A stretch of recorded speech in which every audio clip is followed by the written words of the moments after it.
¿Qué tal, amigos?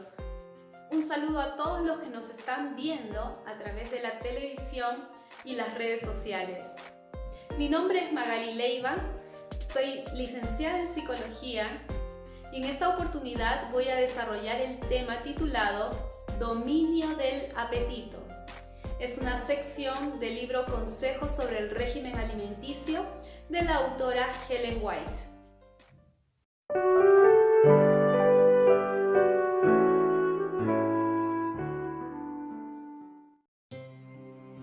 Ellen White argumenta que la pérdida del dominio del apetito dio lugar al ingreso del pecado en la vida del ser humano y que a lo largo de la historia de este mundo ha prevalecido como la causa principal de los diversos desórdenes físicos, mentales y sobre todo espirituales que ha padecido el hombre y que llegará a su máximo estado de degradación a los días finales de la historia de esta tierra. No obstante, enfatiza que es posible recuperar esta capacidad trabajando diversos aspectos cognitivos del ser humano unido al poder divino. En esta sección 8 de su libro Consejos sobre el régimen alimenticio, lo expresa de la siguiente manera. La hermosa Eva fue seducida por la serpiente a comer de la fruta del único árbol del cual Dios les había prohibido comer o aún tocar para no morir. El apetito ha dominado la razón. La familia humana ha seguido una conducta de desobediencia y como Eva ha sido engañada por Satanás para descuidar las prohibiciones que Dios ha establecido, haciéndose la ilusión de que las consecuencias no serían tan terribles como se había creído. Cuando el Dios de Israel sacó a sus hijos de Egipto, los mantuvo en gran medida privados de la carne, pero les dio pan del cielo y agua de la dura roca. Mas ellos detestaron el alimento que se les había dado y desearon verse de vuelta en Egipto, donde podían sentarse ante las ollas de la carne. Dios les concedió su deseo dándoles carne y dejando que comieran hasta que su glotonería produjo una plaga, de la cual muchos murieron. Su ejemplo demuestra que nuestra única esperanza de vida eterna consiste en sujetar los apetitos y pasiones a la voluntad de Dios. Para Cristo, como para la santa pareja del Edén, el apetito fue la base de la primera gran tentación. Por sobreponerse al apetito, Cristo debía vencer. Y venció en favor del hombre, soportando la prueba más severa. Por nuestra causa, ejerció un dominio más fuerte que el hambre o la misma muerte. Así como nuestros primeros padres perdieron el Edén por complacer el apetito, nuestra única esperanza de reconquistar el Edén consiste en dominar firmemente el apetito y la pasión. Hace muchos años, cuando por primera vez leí este libro, me impactó este tema, en especial la siguiente declaración. El poder dominante del apetito causará la ruina de millares de personas que si hubiesen vencido en ese punto, habrían tenido fuerza moral para obtener la victoria sobre todas las demás tentaciones de Satanás. La razón por la cual esta afirmación fue muy significativa para mí fue porque en mi experiencia clínica, asegurar la efectividad de un tratamiento cada vez se ha tornado un desafío muy grande. Y la pregunta que surgió fue, ¿es posible que si se entrena el dominio del apetito de un paciente, ello facilitará el fortalecer un nivel óptimo de su autocontrol de este sujeto frente a otros problemas que refiere, como la dificultad del manejo financiero, del control de los impulsos sexuales y agresivos, de los problemas relacionados con la tecnología, el uso de alcohol y drogas ilícitas, entre otros, y así lograr el desarrollo de metas terapéuticas como la empatía, la flexibilidad cognitiva y la tolerancia a la frustración. En el cerebro tenemos un centro especial que regula el apetito, conocido como el hipotálamo. El hipotálamo aloja los centros del hambre y de la saciedad. Varios centros neuronales del hipotálamo participan en el control de la ingestión de los alimentos. Los núcleos laterales del hipotálamo actúan como centro de la alimentación porque cuando se estimulan, excitan un apetito voraz, conocido como la hiperfagia. Hormonas como la grelina es la que avisa cuando el cuerpo tiene apetito, mientras la leptina es crucial para avisarle al cerebro cuando se ha comido lo suficiente.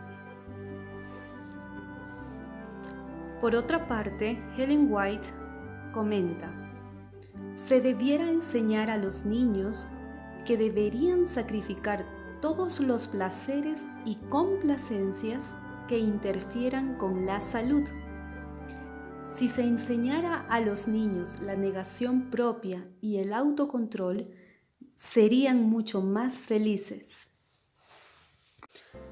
En la década de 1960, Walter Mischel fue un importante psicólogo austriaco que hizo estudios sobre la personalidad en las universidades de Stanford y Columbia, Estados Unidos. La importancia de su trabajo radica en sus estudios longitudinales en los que dio un seguimiento de más de 14 años a los niños a quienes aplicó la prueba del malvavisco, diseñada por él para mostrar la importancia del control de los estímulos y del refuerzo retardado de esperar que las cosas mejoren. La aplicó a un grupo de niños de cerca de 4 años y les pedía que pasaran cada uno a un cuarto cerrado donde se les grababa solos ante un malvavisco.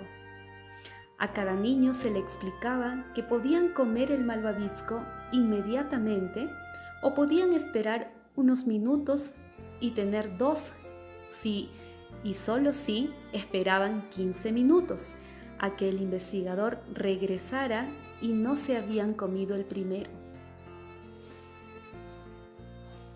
Tras 14 años de seguimiento del comportamiento de esos niños, Mischel descubrió que los niños impulsivos, aquellos que habían comido el malvavisco inmediatamente o que no habían podido esperar 15 minutos por el segundo malvavisco, en general tenían baja autoestima y bajos umbrales de frustración. Por otro lado, aquellos niños que habían esperado y logrado obtener 2 malvaviscos eran en promedio personas socialmente más competentes y con mayor éxito académico. La prueba del malvavisco no paró en un experimento de resistencia. Aproximadamente 14 años después, se siguió la huella de los participantes.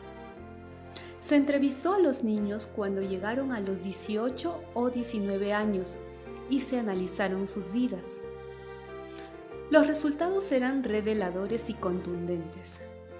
El 100% de los niños que no habían comido el malvavisco eran exitosos, es decir, tenían buenas notas en la escuela, según los resultados en pruebas académicas de estándares como el SAT, prueba estándar de aptitudes en los Estados Unidos para entrar a las universidades.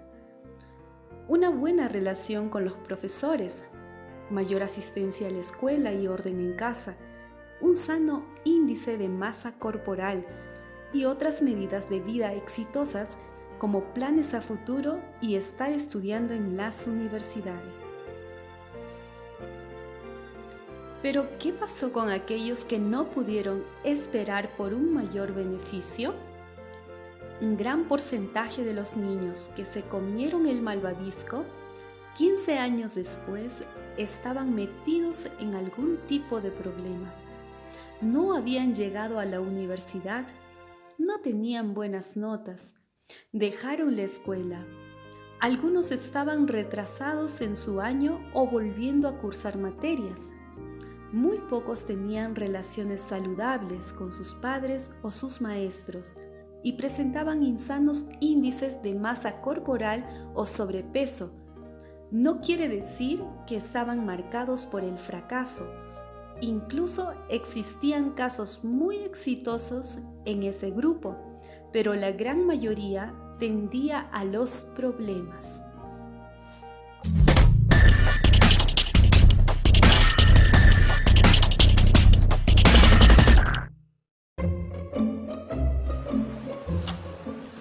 Okay, sit in that chair. All right, here's the deal. Marshmallow, for you. You can either wait, and I'll give you another one if you wait, or you can eat it now.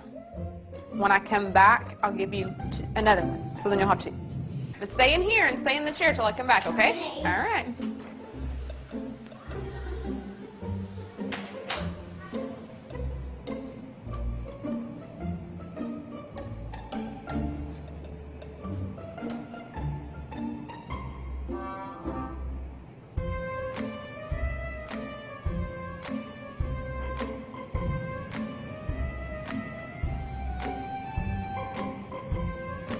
I'm going to go do something, and then I'll come back. It smells yummy. It smells really good.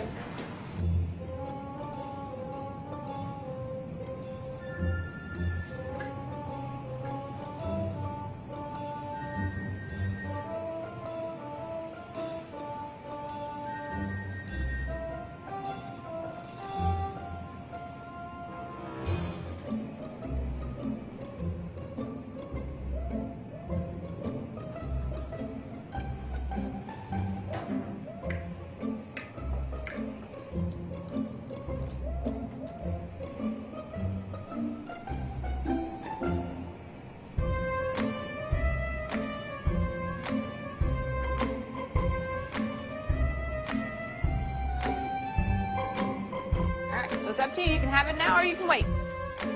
Okay?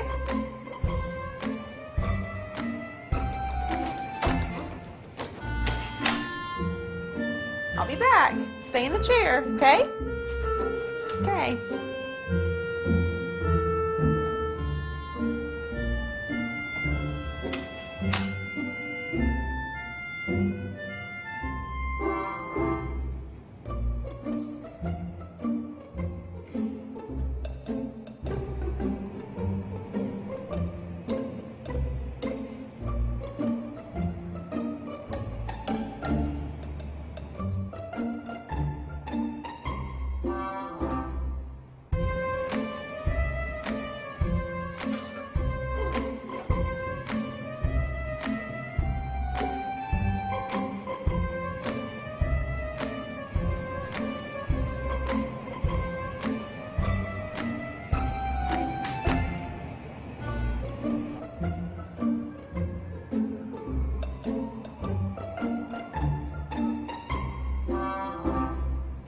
All right, so I'm going to leave and then I'll come back, okay?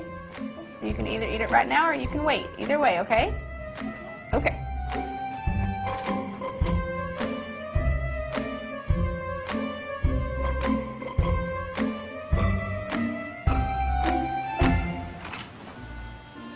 How'd you do? Did you do good? You did? Yeah. You wanted to eat it, didn't you? Yeah. So did I tell you to give you another one? Okay, now you can have both. You need them.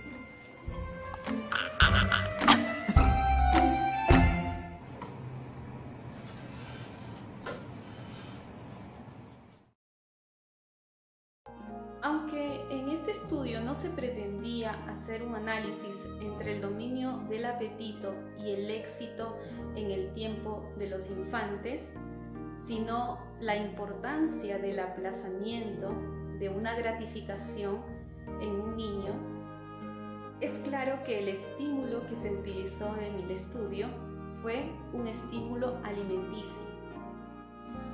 Por ello que no descarto que fomentar un clima social familiar saludable, unido a un dominio del apetito de un infante, sea la clave para lograr que éste llegue a ser mañana un joven o un adulto con cualidades de inteligencia emocional elevada, seguridad en la toma de sus decisiones y una sana confianza propia. Ellen White amplía el concepto de dominio propio al decir que este se acrecienta con el ejercicio. Lo que al principio parece difícil se vuelve fácil con la práctica, hasta que los buenos pensamientos y acciones llegan a ser habituales.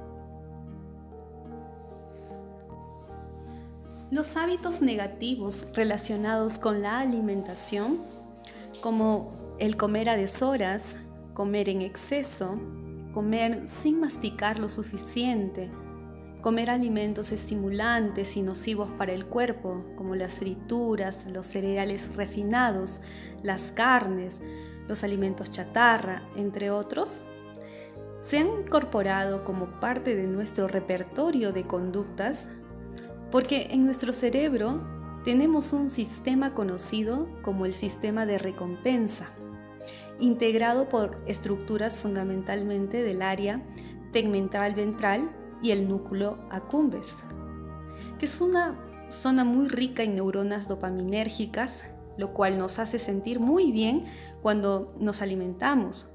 Y de esta manera se facilita nuestro aprendizaje y el mantenimiento de estos hábitos y patrones de conducta, sean positivos o negativos. Sin embargo, el sistema de recompensa también es modulado por la entrada de neurotransmisores como el glutamato, que es liberado por la corteza prefrontal. El factor GABAérgico constituye el sistema inhibidor del sistema nervioso central.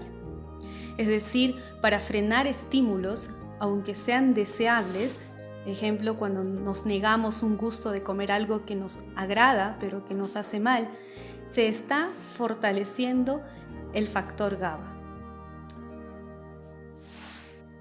En palabras de Ellen White, el negarse a satisfacer el apetito exige decisión de carácter. En mi experiencia como entrenadora de un programa emocional, me ha parecido interesante incluirles asesorías especiales para llegar a ser más conscientes de nuestros hábitos alimenticios.